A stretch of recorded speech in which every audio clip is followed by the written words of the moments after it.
Hello बच्चों, तो आज हम स्टार्ट करने जा रहे हैं हमारी क्लास का चैप्टर नंबर 4। सबसे छोटा सा चैप्टर है और बहुत ही इजी सा चैप्टर है, कंसेप्चुअल चैप्टर, ध्यान से समझिएगा। तो स्टार्ट करते हैं हम अपना चैप्टर नंबर 4। हेडिंग डालो, चैप्टर नंबर 4 किसके बारे में है? ये है basis of accounting. Basis of accounting. Chapter start करने से पहले हम इसमें 4 टर्म्स को समझेंगे। पहले थोड़ा सा इसके बारे में लिखते हैं, फिर हम 4 टर्म्स की बात करें। तो पहले यहाँ लिखो, टू डिटरमाइन और कैलकुलेट प्रॉफिट्स अर्न्ड और losses incurred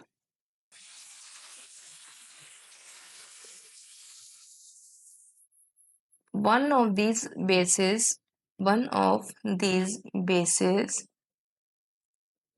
or methods to be used while accounting.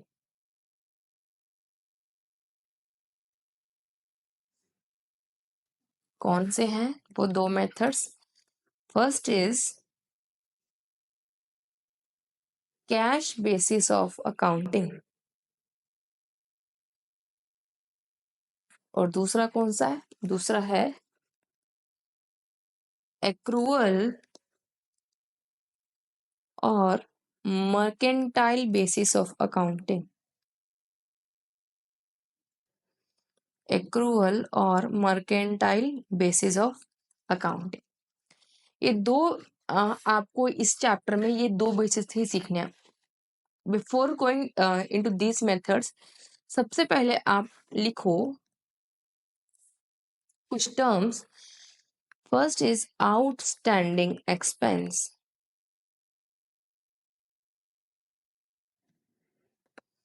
Outstanding expenses ये क्या होते हैं? एक बार आप लिखो, समझाती हूँ। Outstanding expenses,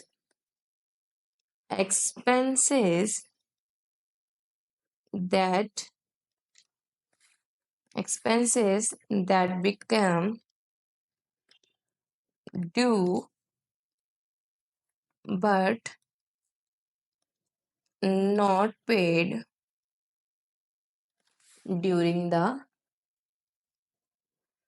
accounting year. Expenses that become due but not paid. Due but not paid. दूसरी टर्म लिखो, prepaid expenses. Prepaid expenses ये कैसे एक्सपेंस हो गए? लिखो, expenses that are paid in advance relating to next accounting period. Relating to next accounting period. Word क्या inverted comma में डालो? Paid in advance. Third term लिखो, accrued income. Accrued income, accrue एक सेकेंड, एक्रूड इनकम लिखो, income earned but not received during the accounting year. Income earned but not received. और last point लिखो, income received in advance. Income received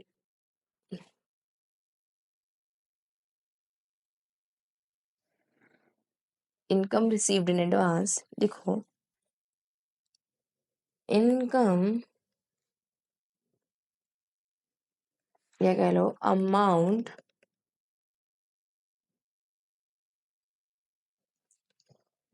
received against which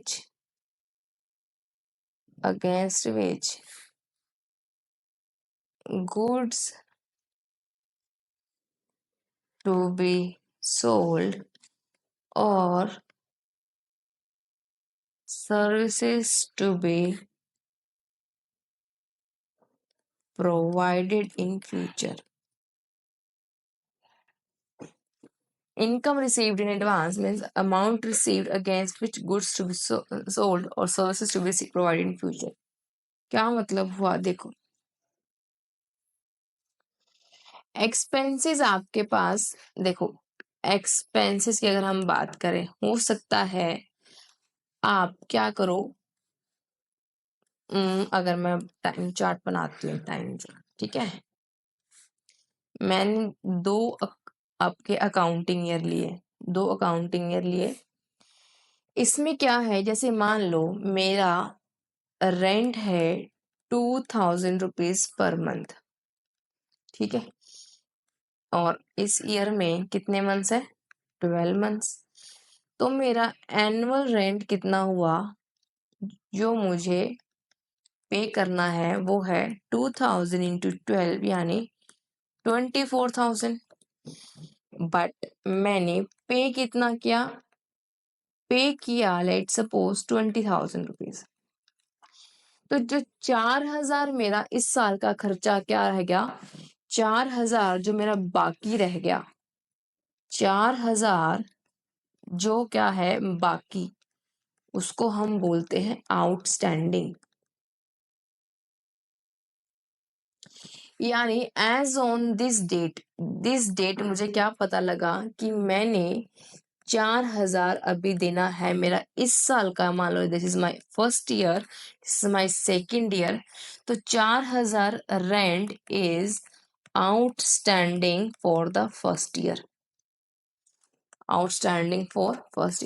तो outstanding term आपको समझ आई होगी। Outstanding का मतलब होता है बाकी, यानी मेरा 4,000 का रेंट क्या है? इस साल का रेंट यहाँ पर है बाकी, जो मुझे पे करना है नेक्स्ट ईयर में। तो एज ऑन दिस डेट मेरे लिए क्या है? ये liability, this is my liability, जो मुझे क्या करनी है? पे करनी है। तो आपको एक टर्म समझ आई होगी, यानी क्या? Outstanding expense. तो हमने क्या लिखा ऊपर, देखो, आउटस्टैंडिंग एक्सपेंस जो ड्यू हो गया, expense that become due but not paid, यानी हमारा जो इस साल का रेंट था वो ड्यू हो गया as on this date, but pay कितना हुआ? 20। तो जो पे नहीं हुआ, expense due but not paid, जो 4,000 पे नहीं हुआ, that is my outstanding liability, this is my outstanding expense हमारा आउटस्टैंडिंग रह गया 4,000 रुपए। चल, अब ये हमने समझा। अब नेक्स्ट पॉइंट है हमारा प्रीपेड एक्सपेंस। इसके लिए भी हमें दूसरा एग्जांपल लेती हूँ, एग्जांपल नंबर 2। लेट सपोज ये मैंने क्या लिया? 2 साल का लिया अपना अकाउंटिंग पीरियड। ये है मेरा फर्स्ट ईयर और ये है मेरा सेकेंड ईयर। लेट सपोज मेरा रेंट है कितना? 2,000 पर मंथ। और मैंने क्या किया? मैंने इस साल का तो पूरा साथ के साथ पे किया ही, आने वाले 6 मंथ्स का, यानी मेरा इस साल का अगर मैं बात करूं तो एनुअल रेंट है कितना? 2,000 इंटू 12 यानी 24,000। बट मैंने पे कितना किया? मैंने पे कर दिया, लेट सपोज आने वाले 6 मंथ्स का भी मैंने एडवांस में पे कर दिया। यानी मैंने पे कर दिया 2000 इंटू 18 यानी 36,000। यानी मैंने एडवांस में कितना रेंट पे कर दिया? 12,000 रुपए। यानी 2,000 रुपए इन 6 महीनों का मैंने क्या कर दिया? एडवांस में पे कर दिया। अब क्या होगा? इस डेट पर मैंने आने वाले पीरियड का एडवांस में पे कर दिया, तो यानी मैंने एक्सपेंस क्या कर दिया? प्री पे कर दिया। इस साल में मैंने एक्सपेंस ज्यादा पे कर दिया, that is I have pre paid rent. तो प्री पेड रेंट कितना है मेरा? 12,000। यानी अगर मैं बोलूँ जो खर्चा आज मैं यहाँ पर हूँ, यहाँ की बैलेंस शीट अगर मैं बना रही हूँ, तो एज ऑन दिस डेट मेरा एक्सपेंस आने वाले समय का वो ड्यू नहीं हुआ। ड्यू तो कब होगा? जब वो टाइम गुजर जाएगा, टाइम लैप्स हो जाएगा। तो मेरा ये एक्सपेंस ड्यू नहीं हुआ, बट मैंने क्या कर दिया? पेड। तो यानी expense due but not paid, तो यही है, that is paid in advance. Not due but paid, हम इसको ऐसे भी बोल सकते हैं, या हम बोल सकते हैं it is paid in advance. यहां तक क्लियर हो गया? Prepaid expense. चलो आगे अब हम बात करते हैं एक्रूड इनकम। इसका एग्जाम्पल ले लेते हैं। Example number 3।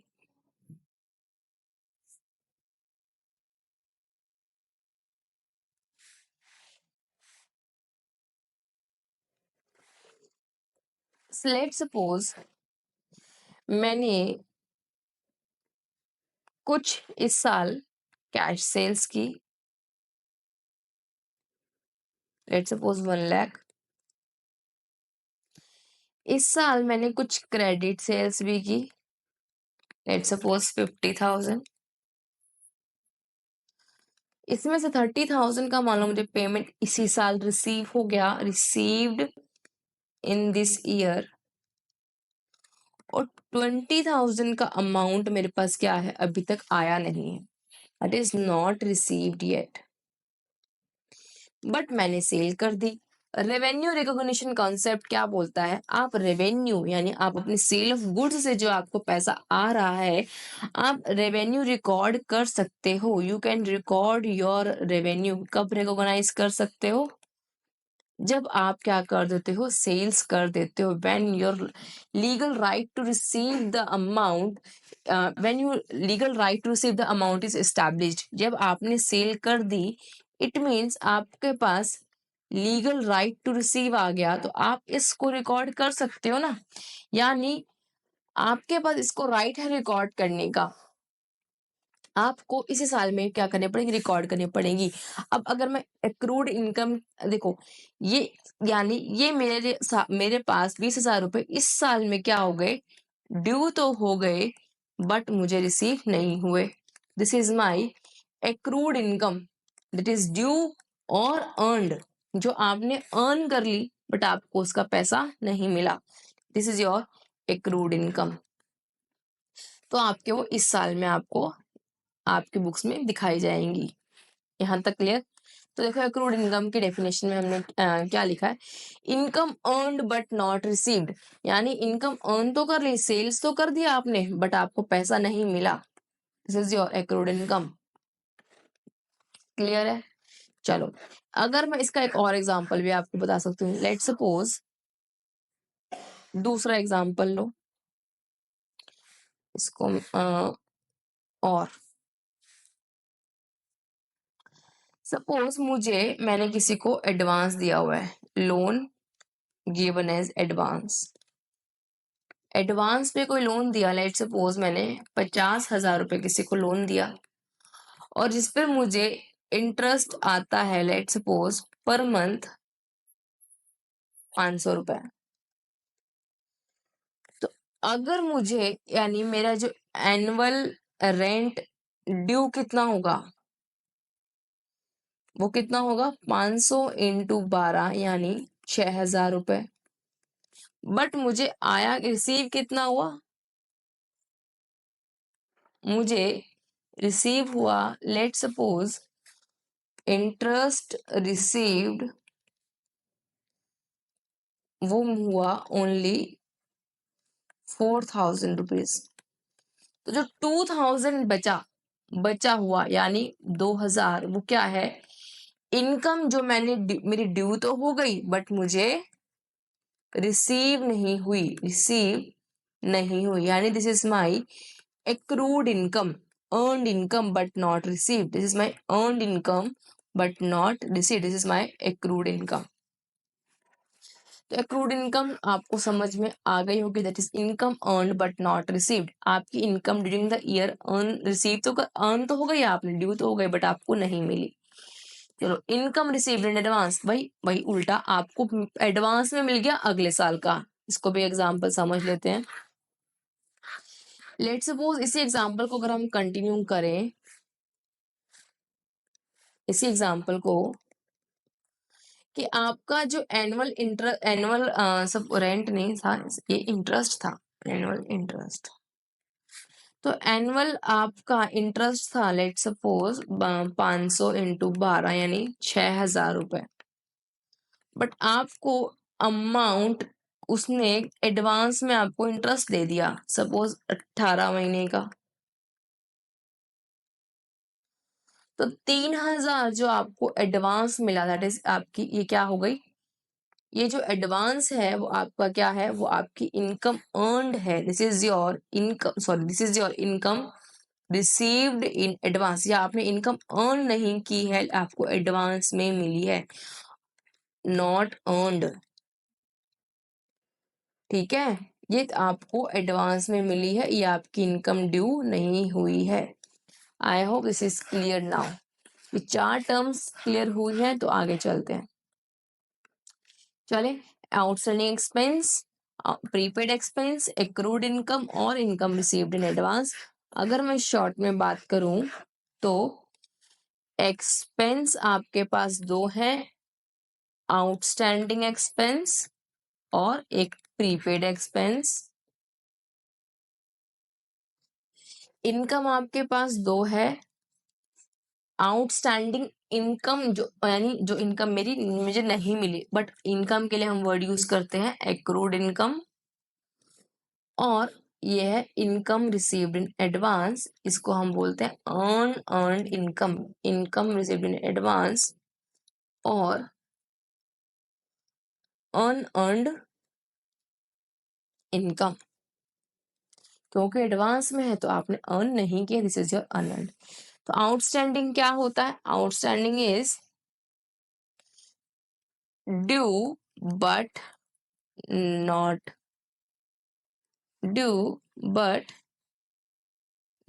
पेड. ड्यू हो गई, पे नहीं हुई, that is your outstanding.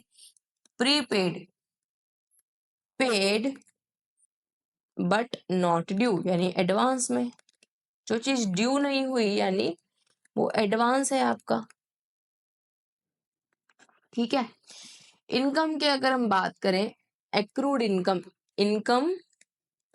Accrued income यानी इनकम क्या हो गई आपकी, ड्यू हो गई बट आपको नहीं मिली, due but not received. Due हो गई, रिसीव नहीं हुई. और इस केस में आपको रिसीव हो गई बट ड्यू नहीं हुई, रिसीव्ड बट नॉट ड्यू जो ड्यू नहीं हुई दैट इज एडवांस.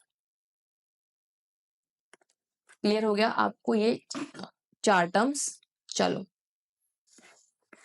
अब हम अपने इस कैश दोनों जो बेसिस हैं, कैश बेसिस और मर्केंटाइल बेसिस, इनको समझते हैं. तो लिखो cash basis of accounting.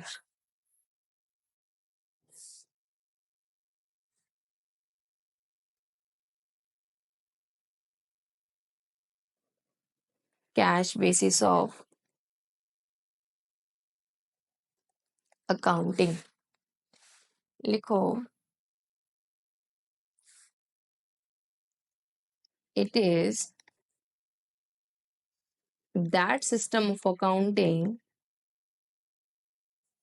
it is that system of accounting in which transactions are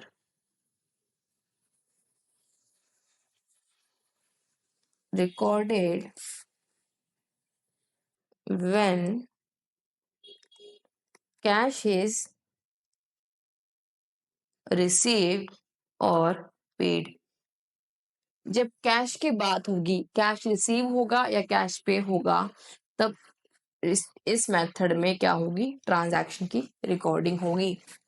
means revenue is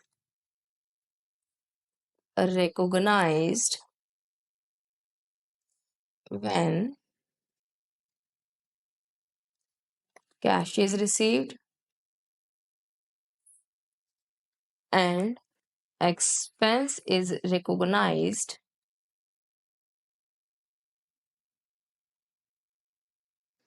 when cash is paid। जब कैश लोगे, कैश दोगे, तभी आप एंट्री करोगे। ठीक है, कैश दोगे या लोगे, अगर मैं इसको ऐसे बोलूं, मीडियम जो बने अगर आपका वो कैश हो, कैश या तो आ रहा है, कैश आउट, या कैश जा रहा है या कैश आ रहा है, कैश आउट या इन, तभी क्या होगी, रिकॉर्डिंग। तभी हम क्या करेंगे, इस मेथड में रिकॉर्डिंग अपनी करेंगे। चलो एक एग्जांपल लिखते हैं। एग्जांपल,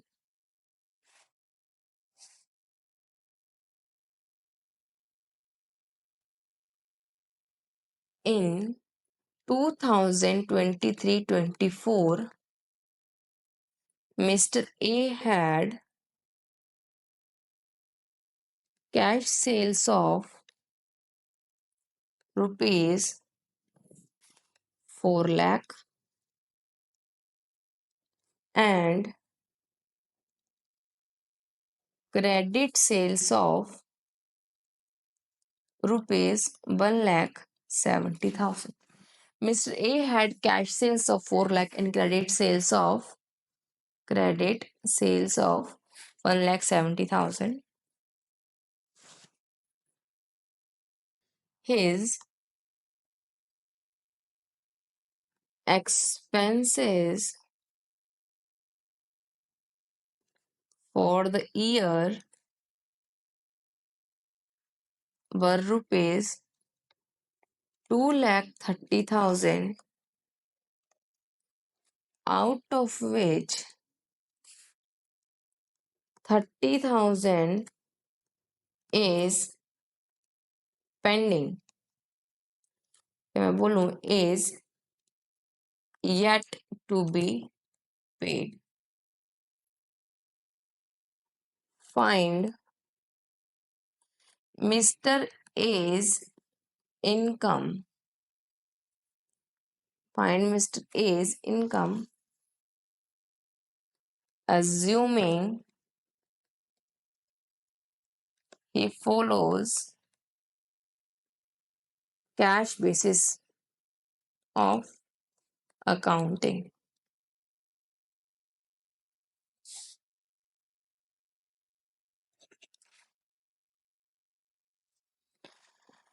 मिस्टर ए ने कैश सेल की है, यानी सेल करके है, तुरंत पैसा आया 4 लाख का, और क्रेडिट सेल्स की है, यानी ये हमारे पास आ गई कैश की ट्रांजैक्शन, तो ये हमारे लिए क्या हो गई, रेलेवेंट। कैश सेल्स क्या हो गई हमारे लिए, relevant.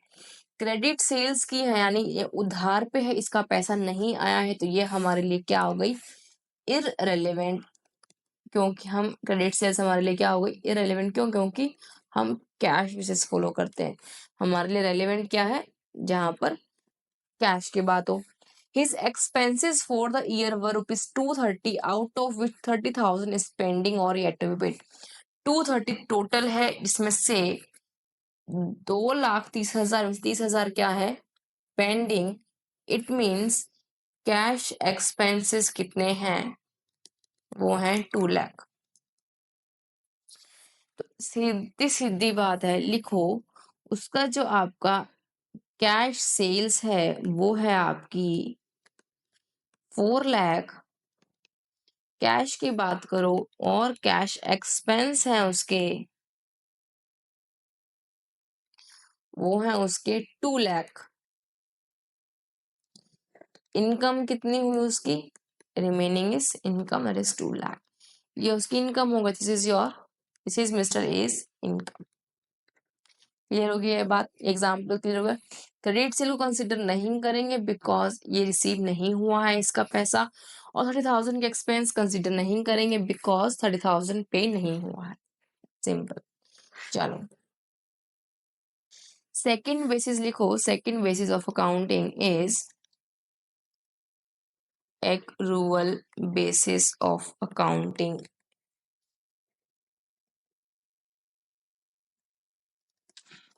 accrual basis of accounting।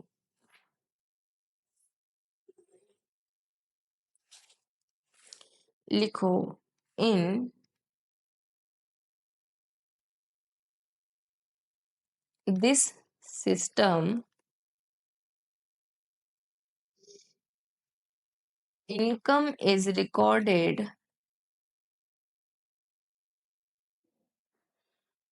when it gets earned, likewise या same ways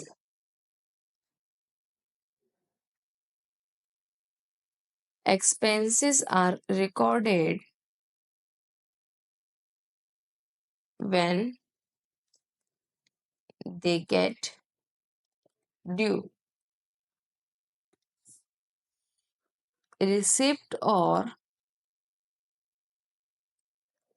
payment of cash,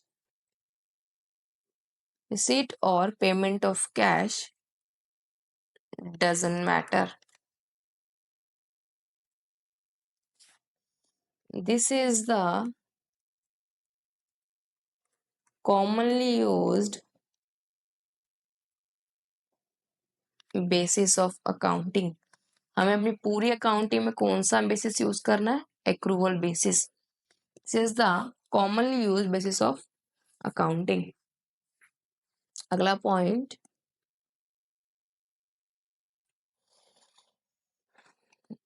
this system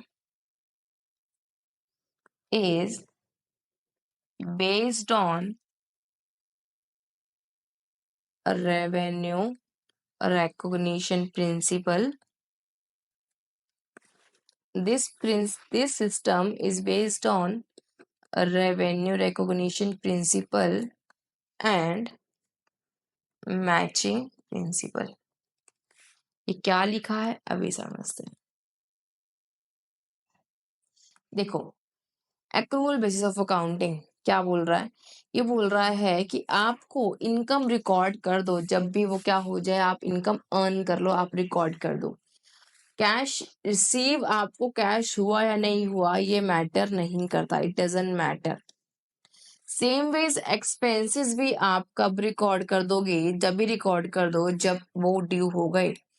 payment हुई या नहीं हुई इट डजंट मैटर, हम कैश बेसिस फॉलो नहीं करते, हम एक्रूवल बेसिस फॉलो करते हैं। एक्रूवल बेसिस का नाम ही, इसको अगर मैं बोलूं इसमें I can say this is due basis, जो ड्यू पे काम करता है।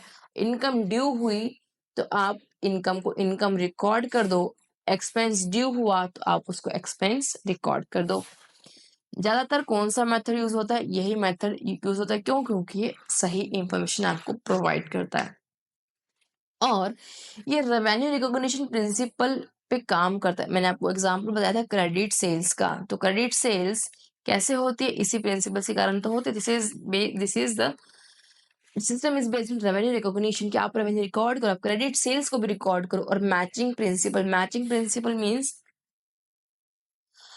आप अगर 2023-24 के अगर आप रेवेन्यू रिकॉर्ड करने के लिए, मैचिंग प्रिंसिपल मैंने आपको बताया था, उसके करस्पॉन्डिंग अगर आपके एक्सपेंसेस है ना, वो आपको उसी साल में रिकॉर्ड करने ही होंगे।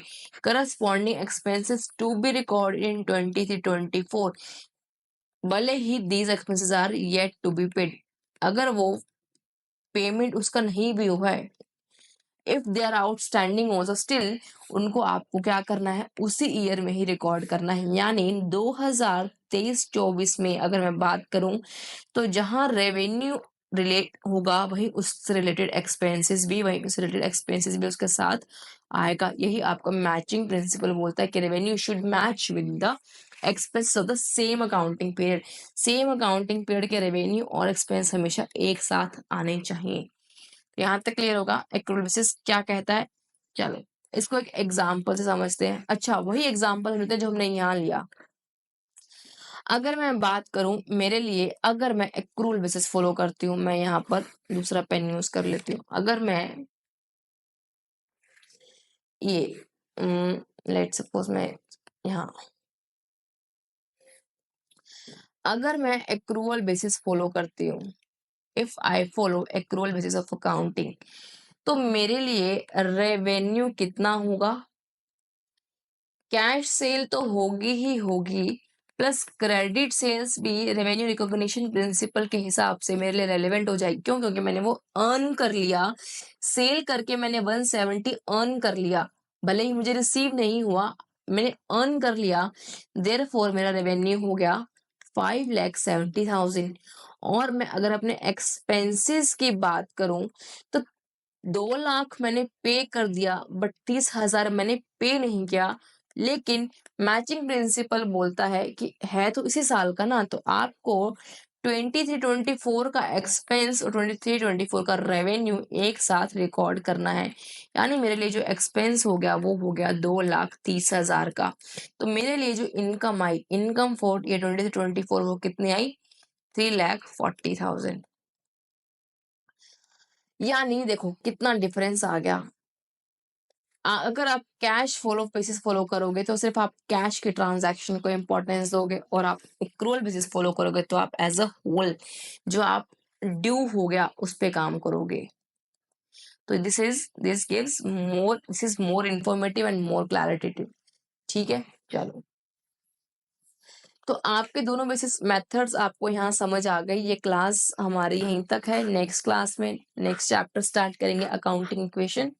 चलो तब तक के लिए बाय। कोई भी डाउट हो कमेंट कीजिएगा, I will reply in the next class. Okay, bye.